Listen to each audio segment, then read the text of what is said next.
Good morning mga mahal kong kapatid. Magandang umaga po. Isang mabiyaya.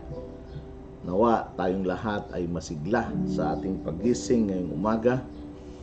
At syempre tayo po ay lubos na yung nag-expect tayo ng magandang bagay na kung saan ay masigla tayong haharap sa ating Panginoong Diyos sa ating sama-samang pagbubulay-bulay. So magandang umaga po sa ating lahat, mga mahal kong kapatid sa Panginoon. At sa atin pong pagsisimula ngayong umaga ay muli tayo po ay sama-samang dumako sa paglapit sa ating Diyos na may lalang, sa Diyos na mabuti. So tayo pong lahat ay yumuko at tayo po ay manalangin. Aming Ama na nasa langit, salamat sapagkat mayroon kaming pagkakataon upang makalapit sa iyo. Salamat sa panibagong araw, salamat sa panibagong buhay, salamat sa kalakasan. At sa umagang ito, aming Panginoon, tunay na kami po'y nasasabik na humarap sa iyo upang makinig ng iyong mga salita sa pamamagitan po ng pagbubulay-bulay naming sama-sama sa umagang ito. Kami man ay nasa labas, nasa loob ng aming tahanan, nasa kwarto, personal na lalapit sa iyo at patuloy na mangusap ka po sa mga salita na mahahayag sa aming kalagitnaan.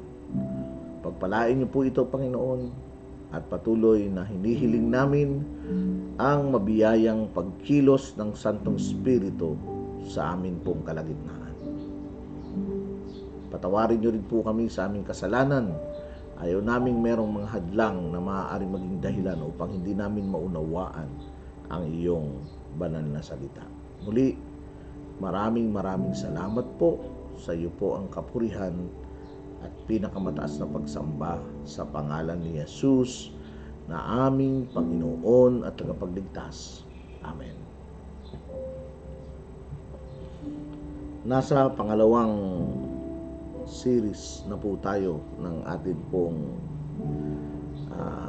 pagbubulay-bulay sa umagang ito.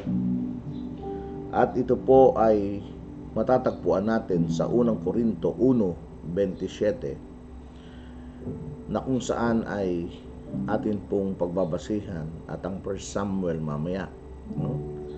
Subalit pinili ng Diyos ang sa palagay ng sanlibutan ay kahangalan upang hiyain ang marurunong at ang may hina sa turing ng sanlibutan upang hiyain ang malalakas.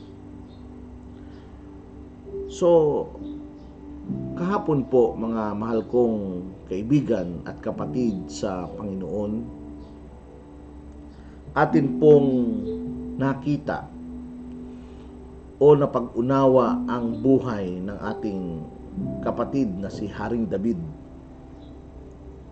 na kung saan ay even though his father rejected him, dahil ang katotohanan, di ba, sabi ko nga kahapon, nilagpasan siya, no?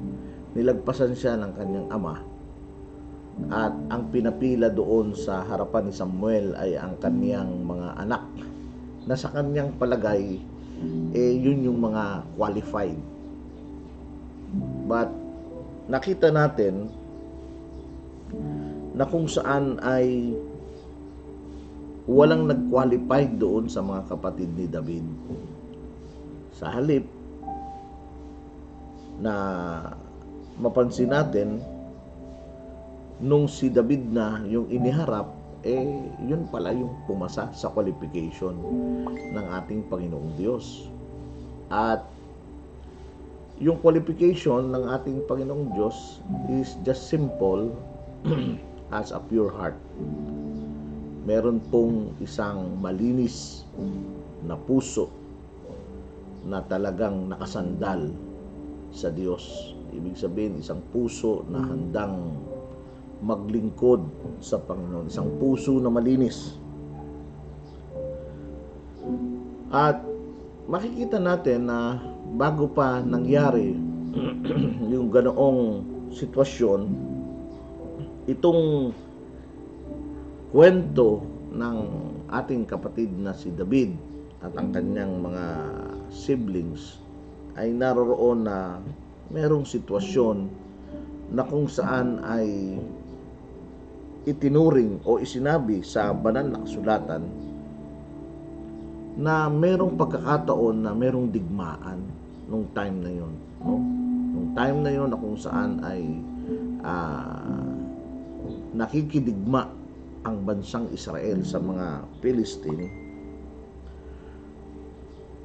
maya-maya ay dumating si Haring David at yun po yung sinasabi ng yun po yung sinasabi ng pangalawa po nating pagbabasihan ngayong umaga, na kung saan matatagpuan sa 1 Samuel 17:28-30.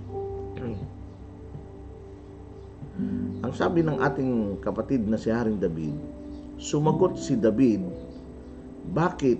Ano ba ang ginawa ko? Nagtatanong lang naman ako." Tinalikuran siya ni Eliab at nagtanong sa iba, ngunit ganoon din ang sagot sa kanya. Tingnan nyo ha.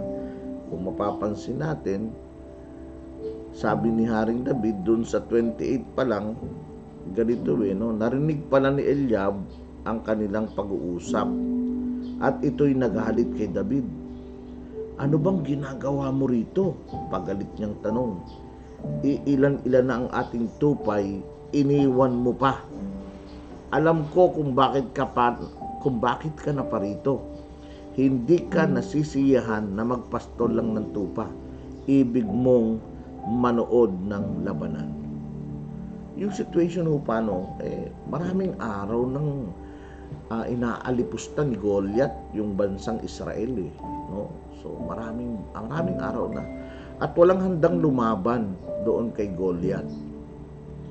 At mula sa kung saan ay dumating itong si David at nagtatanong siya patungkol doon sa sitwasyon, o sino itong sino itong Goliath na ito na naghahamon sa bansang Israel o sa bansa ng Panginoon. So makikita natin doon, mga mahal kong kapatid sa Panginoon, sana maganda yung tugon na tatanggapin ni David sa kanyang kapatid na si Eliab, di ba? Pero baliktad yung nangyari. Yung tugon ni Eliab ay parang, "Ang yabang-yabang mo, ba't ka nandito? Dapat wala ka dito. Dapat nandun ka sa sa mga tupa na ilan-ilan na nga lang yung tupa natin, tapos nandito ka. Hambog ka talaga." So mapapansin natin na kung saan ay nakatanggap si David ng negatibong salita mula sa kanyang kapatid at maging doon sa mga taong nakapaligid. Dahil ang sabi doon, matapos niyang magtanong kay Eliab, lumapit siya sa ibang tao doon at nagtanong din. Pero same answer ang tinanggap niya. Ba't ka nandito? Ang yabang mo. Kala mo kung sino ka. Parang ganun, yung senaryo. Na kung saan ay imbes na makatulong, pero yung sagot ng mga taong nasa paligid niya at maging mismo ng kaniyang kapatid na si Eliab ay medyo masakit. Medyo masakit, no? Dahil kung susundan natin, dapat hindi ka dito Nagalit sa kanya, yun ang term Eliab got angry. Nagalit si Eliab sa kanya. So wala ka namang intensyon Wala ka namang intensyong masama. Maayos naman ang intensyon mo. Nagtanong ka lang.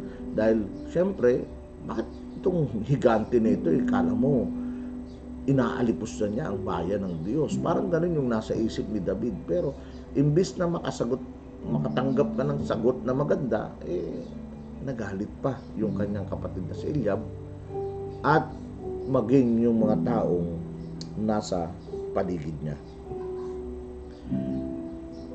Ang magandang makikita natin sa reaksyon ni David noong mga oras na yon ay hindi tinanggap ni David sa kanyang puso yung pagkasira ng loob. Hindi siya na-discourage. Dahil mapapansin natin, he moved on, going forward, asking yung chance na malabanan niya yung higanteng ito, na kung saan ay hindi siya umatras, bagkus mapapansin natin na naging dahilan pa ito para mas lalo siyang magpursige na malabanan itong higanteng ito na umaalipusta sa bayan ng Israel o sa bayan ng Panginoong Diyos. Na kung titingnan natin ay maaaring sapat na dahilan na yung discouragement na tinanggap niya mula sa kanyang paligid at mula doon mismo sa kanyang family. Mula sa kanyang family. Na kung saan ay ini-expect niya na suportahan siya ng kanyang pamilya. Suportahan siya ng kanyang mga kaibigan o mga taong nakapaligid sa kanya. Pero sa halip na suporta ang tanggapin niya, ang tinanggap niya ay mga salitang ayaw dapat na marinig ng isang taong merong lakas ng loob na harapin ang higante. Pero ang maganda, mga mahal kong kapatid sa Panginoon, hindi niya hinayaan na ma-discourage siya sa mga salitang narinig niya. Mga mahal kong kapatid, kaibigan sa Panginoon, maaaring may mga pagkakataon sa buhay ng bawat isa sa atin na even our family members, mismong ang iyong pamilya, mismong ang aking pamilya, mismong ang mga taong nakapaligid sa akin, malalapit sa akin, or even my closest friend,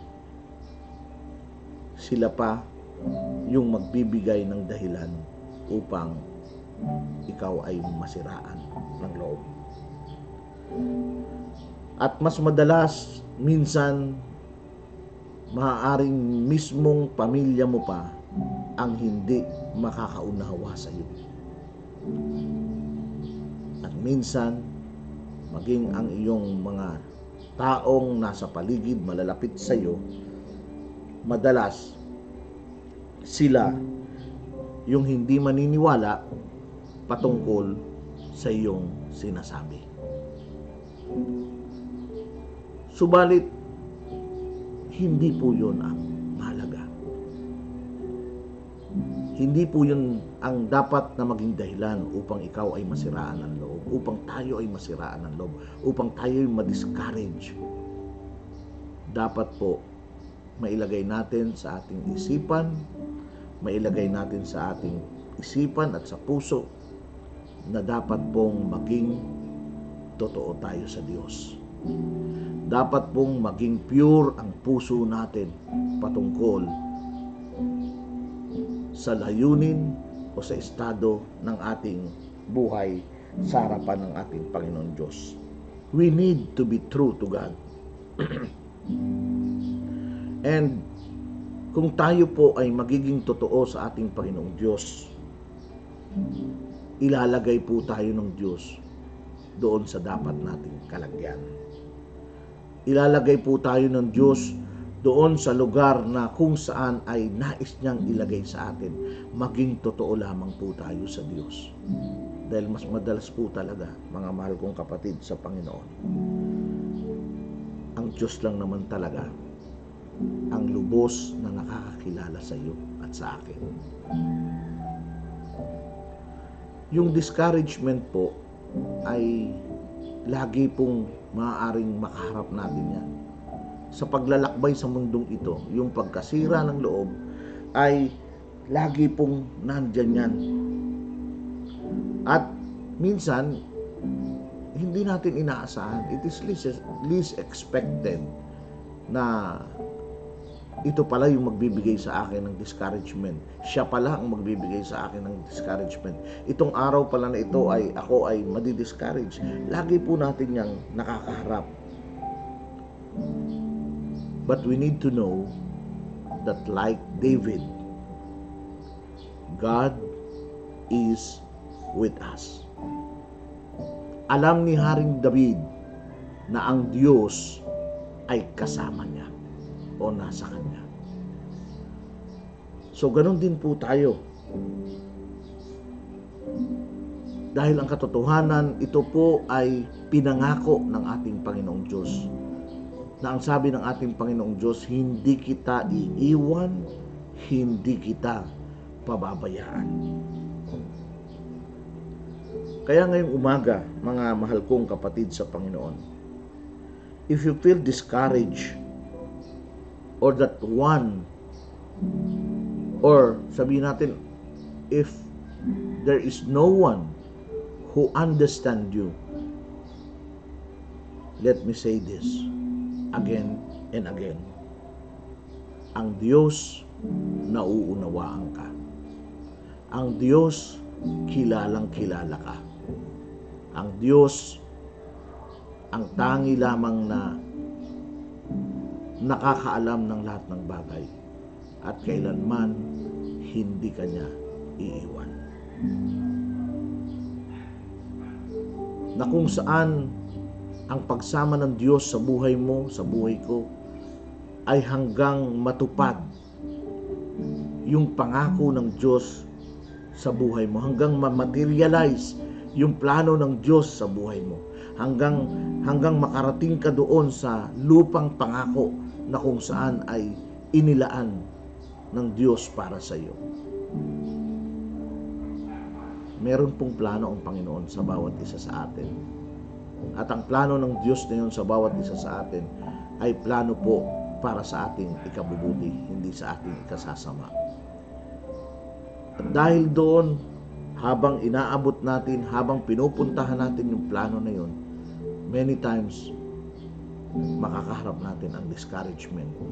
At katulad ng nangyari kay David, minsan ang pinakamasakit, ang nagbibigay pa nito ay yung mga mahal natin sa buhay at malalapit sa atin. Pero ano ang lesson? Anong dapat nating unawain?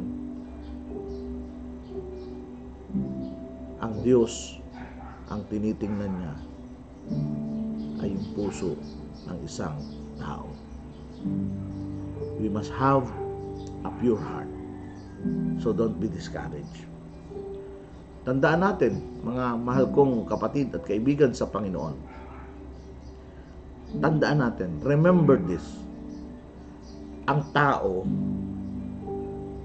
tumitingin siya sa kanyang panlabas na kaanyuhan. Subalit ang ating Diyos, tumitingin siya sa panloob na sitwasyon ng ating puso. Keep your heart pure. Keep your heart pure. Serve Him and watch. Lagi mong bantayan ang iyong puso na dapat lagi itong malinis at malapit sa ating Panginoong Diyos. Dahil kapag ganoon ang iyong gagawin, mismo ang Diyos ang maglalagay sa iyo sa posisyon na tama. Mismo ang Diyos ang magbibigay ng tagumpay sa iyong buhay. Kaya ngayong umaga, this is my confession that my faith are ordered by God. Kaya nga sabi doon, the step of a good man is in order by God. At alam ko, idinideklara ko, ipinapahayag ko, alam ko na ako ay dadalhin ng aking Panginoong Diyos doon sa tamang lugar, sa tamang oras, kung ako lamang ay magtitiwala sa Kanya. at ang lahat ng bagay ay magiging maayos dahil kasama ko siya. Kaya kapatid, huwag kang masiraan ng loob. Lumapit ka sa Diyos, dumikit ka sa Diyos, linisin mo at ayusin mo ang puso mo sa harapan ng Panginoon. Kapag ganoon, hindi ka mapapahiya. Gagamitin ka ng Panginoon kahit na sino ka man, sapagkat ang Diyos ay tumitingin sa puso ng tao. Tayo pong lahat ay yumuko at manalangin.